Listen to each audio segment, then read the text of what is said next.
themselves a solid draft they feel comfortable with that isn't just a straight, oh, Bloodseeker, no one can counter him, rude by the no one can counter kind of approach to the draft. It makes things very fun and interesting, and it looks like Team Secret, they may want to try and open up the account. James, he was coming up for the rune, a pick up by Team Secret, and James wants to get back through the trees. Maybe he's got the distance with a burrow strike out from Lemic. They're gonna get a little bit more space. Body blocking up Yapsor. He doesn't want to give him the vision or the first blood. James still alive. The boots are giving him the speed to escape the Team Secret gank. That's the kind of thing you have in elimination matches like this. They're the most terrifying and the most exciting games at the same time, and under pressure, mistakes like that can definitely happen. Yeah, this is the upside sort of for Team Secret. Okay, middle lane, burrow strike onto mid one. They know he has no refraction charges, so Yapsor picks him up in range of the tower, and the body block from mid one. Lemon can't get out, he's blocked in by the creep wave. Mid one will spill first blood. And Raging Potato, with even that plus 16 souls, he's still forced away.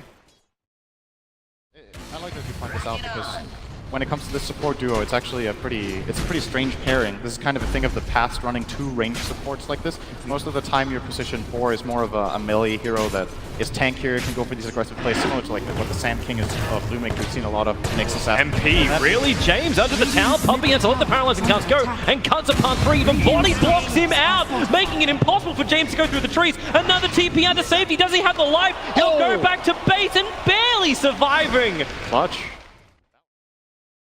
He's gone jungle, Kezu on the run, but he'll be okay.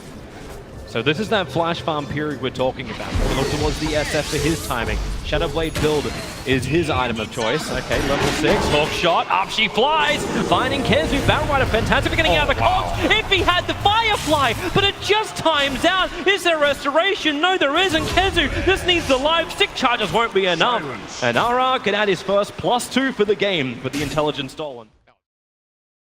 To need it.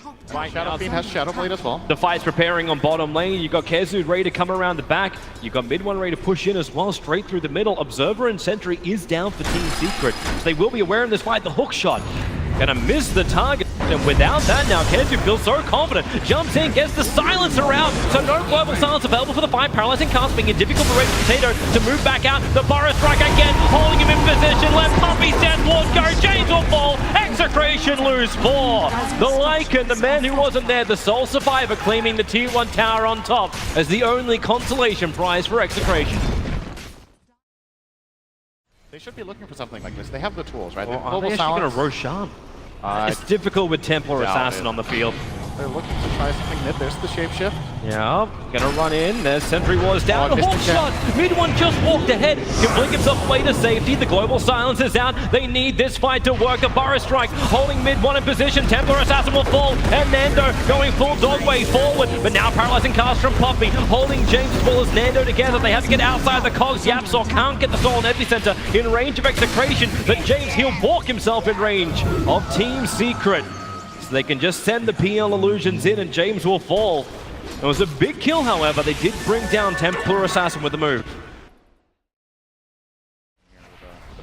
XctN have a choice now. They've scouted up mid one doing Templar Assassin. Team Secret, 4-man smoke over. They've got an Observe Ward on the hill. So is the Sentry Ward. The dust out. They'll see Raging Potato lassoed up. Someone needs to create a little bit of space before they lose the SF. James has gone in, but now he's isolated in the middle of 5 heroes of Team Secret. Trying to run out. The cogs at least split the fight up a little bit more. No buyback from the SF. Nando just wants to TP himself out. Keep this Lycan alive. They'll be successful with that. Ara will not be so lucky. Its attention moves towards the SK. Diffuser Blade. It was freshly purchased just before this fight, and it is nipping the heels of XctN out. So no more running away, and no more ways to contest Roshan from Team Secret.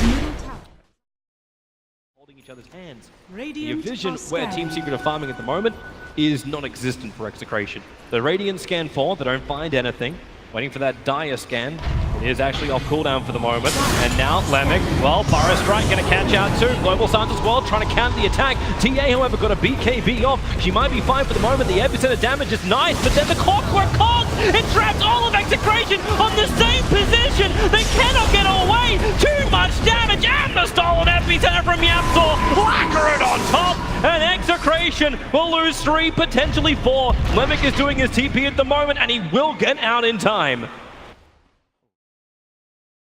time to connect. The Lycan needs to use his shapeshift and start running toward it. Shadowfiend has to run all the way in.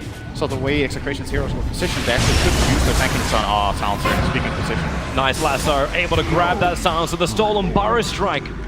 In there for Yamsor, you talk about how quick he has to be to grab it. Lemic, he attempted to sandstorm as well, but top tower has fallen. Silencer down, all the towers on the top lane being removed.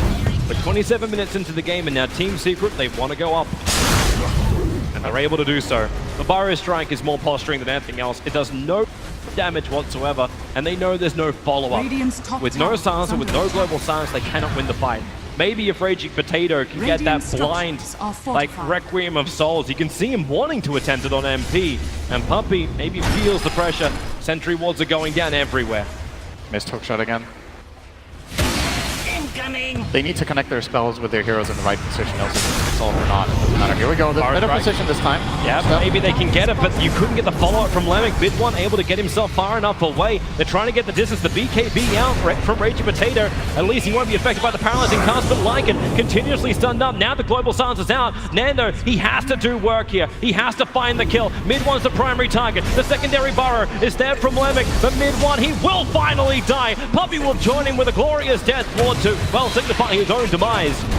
They want more. Nando, MP, now the Lycan form is worn off. MP can come into this fight. The Burrow Strike forward. Yapsaw still not dead yet. He's able to actually stay alive through so much of this. Almost killing off Lemic on the hill. Lemic will get the kill, but maybe, oh, it's still not enough. Raging Potato, Requiem of Souls up against MP. He can just dodge too easy, and Kezu and MP will stand over the corpse of Execration. It cost him 3 teammates, but the fight goes the way of Team Secret.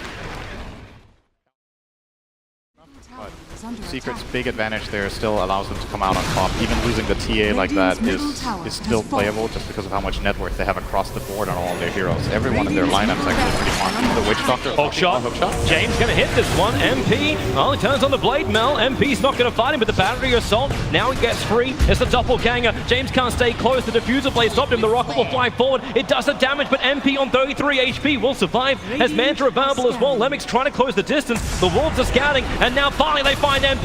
Tries to break out with the Manta, but it will not work. And RR, the man who sent that Curry up to start with, he finally has his Solar Crest he went up to buy. That's a pretty big chunk of gold. It is. Oh, MP doesn't have buyback. They could actually just get the Roche off this. If they only knew. There's still Templar Assassin traps around, and that TA is also still a beast. That's a full butterfly. Blink, BKB Desolator on mid one. And a Haste Rune, which will get him in range of Lemic. So Yamsor gets to sit on a hill for 1 second until he 4-stars down. But that is now no SK for 43 seconds. Radiant's top shrine is under attack. And that should mean that this Aegis will eventually go to Secret. I think they're going to push in all the waves, make sure that Execration are cornered in their base, and then they can kill this Roshan very, very quickly with the combination of heroes. They have the TA, can pretty much solo this Rosh very quickly. Oh, he's going to see James. Oh, at least maybe with the Blade Mel. No, they're not even going to, they just wait until it wears off, and then mid one does the rest of the damage. Refraction protected him to start with. Now we see who the real carry is. Yeah, now he just needs to sell his bottle, and then we're back to normal. He can give his bottle to a carry. Come on, it's donations for the poor. Yapsaw, blink in, able to find the Sand King. He's took a Burrow Strike and 15-1 charge to make that 16-17, but that's only because Team Secret are expending abilities to kill him off. So no SK, once again, picked off outside the base. Execration, it always feels like they're one man down or one primary ability down. This will give Team Secret the opening they want. They seem less coordinated and more chaotic. Alright, Raging Potato, you gotta burn the refraction. Charges the blink away! Mid one, saw it coming from a mile off. Such a big margin for error for Team Secret. They're just gonna send in mid one with their medallion on. Team Secret basically need to have 5 heroes standing all on the one spot for Execration to have enough control in the team fight where they can win it, but they can at least attempt to evenly trade or keep someone alive. The SK, at least the global silence is out, but the SF will be able to survive. Maybe mid-1 going down. Aegis Immortal, the only thing he'll lose, where SF will lose its mind. A quick buyback. They have to fight now or never. Even with the low souls, you have to hold the line. Nando's put his BKB into 5, but mid-1, the damage output is roughly 400. They'll take the mid-rack. They're forcing Execration back into their fountain. And Team Secret, they want to get Negus. They'll do this the long way. No tier 4 tower push. It's safe, secure. The tier 3 tower will fall. Clockwork trying to actually jump in the front lines. There is a pickup. Mid-1 just focusing on the Raging Potato. They need to die back on the SF. They'll remove his damage. They'll remove his aura. And they'll remove Execration almost from the International. Mid-1 just needs to finish the job. The racks are still to be done. Radiant's bottom base attack. There's Lemic with his Burrow Strike. At least able to catch the Templar Assassin, but oh my lord, RR is gone. They've lost 4, they've lost 5. And they can be brutally, savagely wrecked out of the International. Team Secret have done it. It took 34 minutes. It was convincing, it was clean. And it felt like Execration just never got in the game. Yeah, I was hoping for a bit more out of Execration in this game. I don't feel like this game really does justice some of the really nice plays we saw from them in the